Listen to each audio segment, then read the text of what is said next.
आबड़ा का डाबड़ा गिली गिली छू और एक सुंदर शहर अपने अस्तित्व में आ गया। नमस्कार, मैं चंद्रकांत मिश्रा और आप देख रहे हैं today24.in। मैंने जिस सुंदर शहर की चर्चा की आपने कई बार देखा होगा, अली बाबा के फिल्मों में आपने देखा होगा, जादुई कहानियों में आपने सुना होगा, तिलिस्म से भरी हुई रचनाओं में आपने देखा होगा शहर का निर्माण होना। बहुत कम लोगों को मालूम है कि एक राजा थे पत्रक, जिनकी पत्नी का नाम था पाटली, और उन्होंने अपनी पत्नी के लिए जादू से एक शहर का निर्माण किया जिसका नाम हुआ पाटली ग्राम और बन गया पाटलिपुत्र शहर। ये लोक कथाओं में वर्णित है। अगर हम बात पुरातात्विक साक्ष्यों की करें तो हर्यक वंश के समय राजा उदयन आते हैं और उस समय पटना अपने अस्तित्व में आता है।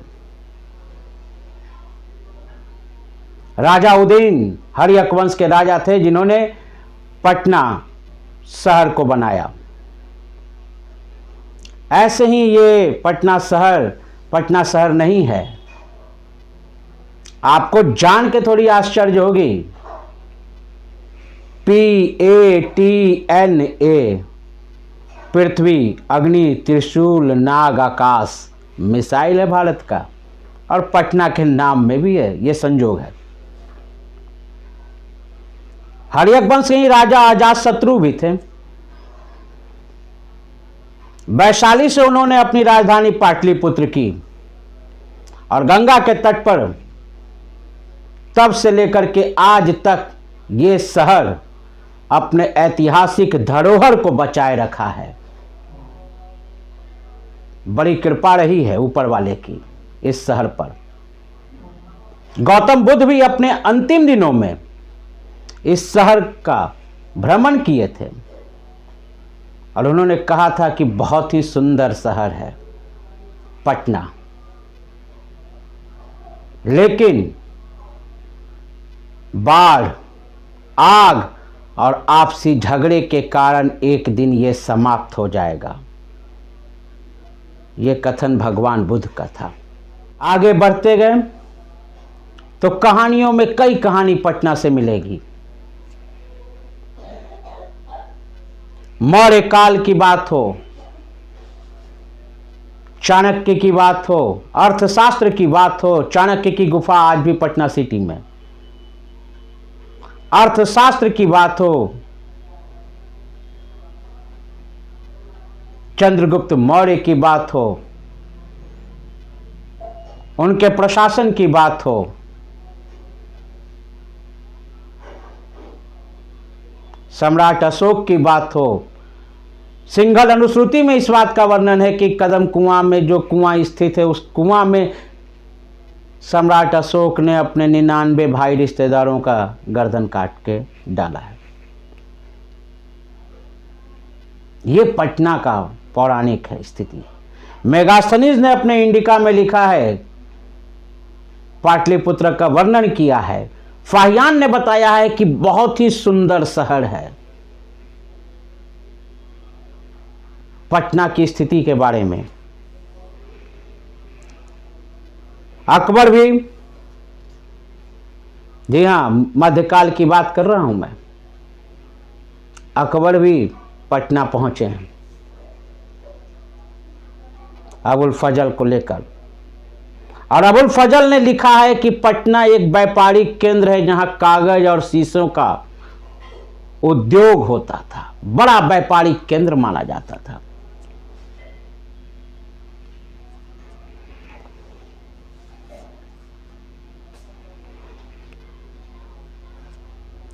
औरंगजेब के पोता के नाम पर अजीमाबाद कभी इस शहर का नाम पड़ा था। मध्यकाल की बात ही है। बख्तियार खिलजी नालंदा विश्वविद्यालय में जिसने आग लगाई,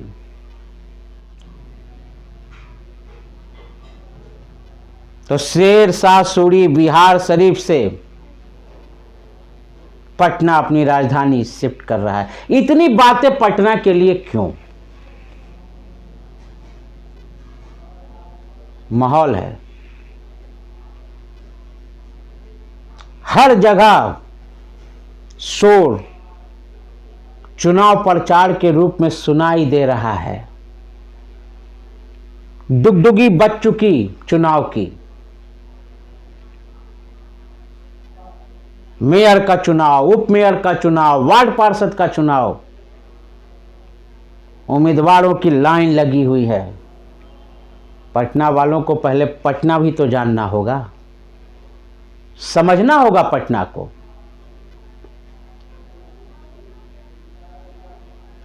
पटना को जानना और समझना जरूरी है।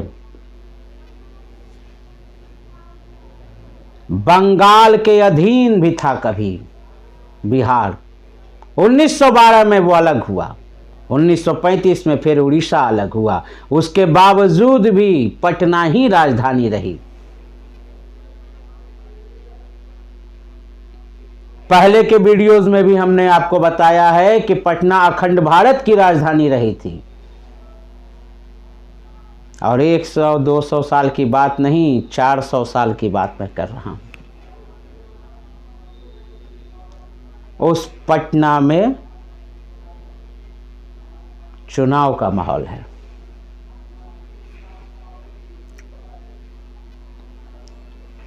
चुनाव नगर निगम का,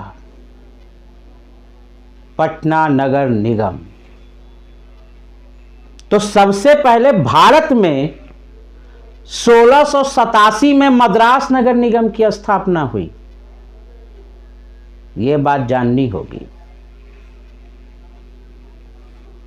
1726 में बंबई और कलकत्ता में नगर निगम की स्थापना हुई। और 19वीं सदी के प्रारंभिक काल में लगभग 100 शहरों में नगर निगम की स्थापना हो चुकी थी। तब कहीं जाकर, जी हां, तब कहीं जाकर 15 अगस्त 1952 को पटना नगर निगम की स्थापना हुई। नगर निगम, पटना की बात हो रही है, जिसमें एक नगर निगम और पटना जिला की 5 नगर परिषद है। ये तो केवल पटना का एक रूपरेखा है। अब इस नगर निगम में जो चुनाव हो रहे हैं, जो जो अपनी डुगडुगी बजा रहे हैं,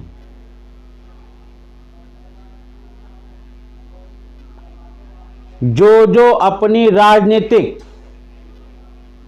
लाभ के लिए निशाना साध रहे हैं, उन सबों पे केंद्रित होगा हमारा यह कार्यक्रम, जिसमें हम 2-4 होंगे और जानेंगे पटना नगर निगम के वैसे लोगों के बारे में जिन्होंने कुछ बेहतर किया है। ऐसे व्यक्ति विशेष के बारे में जो नगर निगम के चुनाव के लिए कमर कस चुके हैं। उनके आने से, उनकी योग्यता से क्या लाभान्वित हो पाएंगे हम, ये जानना होगा और समझना होगा। और जनता बेवकूफ नहीं है। जनता अब विश्लेषण करती है। एक हेल्थ इंश्योरेंस भी लेना होता है तो वो जाके सर्च करती है। सोचना होगा, समझना होगा कि केवल हाथ जोड़ देने से वोट अब नहीं मिलेगा। जनता भी विश्लेषण कर रही है और लगभग सबने मौन धारण कर रखा है। क्या होगा, गतिविधि क्या होगी, आने वाले समय में एक एक करके सब कुछ साफ होगा। और हम अपने इस खास एपिसोड में आप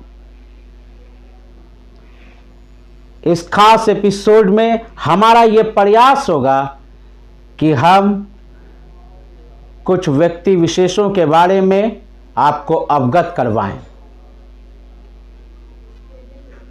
जिससे आप विश्लेषण करने में आसानी से अपने लक्ष्य का निर्धारण कर सकें। मेयर कौन, उप मेयर कौन, पार्षद कौन, इन सब विषयों को लेकर के ही ये एपिसोड है। और इस एपिसोड में जब आप हमारे दर्शक हैं तो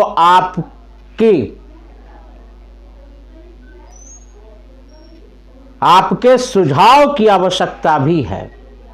आप निस्संदेह रूप से अपने सुझाव भी हमें भेजें और अपने क्षेत्र के लोगों के बारे में बताएं, तो हम आपके पार्षद से भी बात करेंगे कि क्या हो रहा है और क्या वो जवाब दे पाते हैं। इसी तरह की तमाम खबरों से जुड़े रहने के लिए आप हमारे इस चैनल को लाइक करें, शेयर करें और सब्सक्राइब करें। आपके तमाम सवालों की जवाब की जीत के साथ मैं फिर से उपस्थित होऊंगा, Chandrakant Mishra. Good night. Video को लाइक करें, शेयर करें, सब्सक्राइब करें और तमाम तरह की खबरों से जुड़ने के लिए बेल आइकन को ज़रूर दबाएं। धन्यवाद।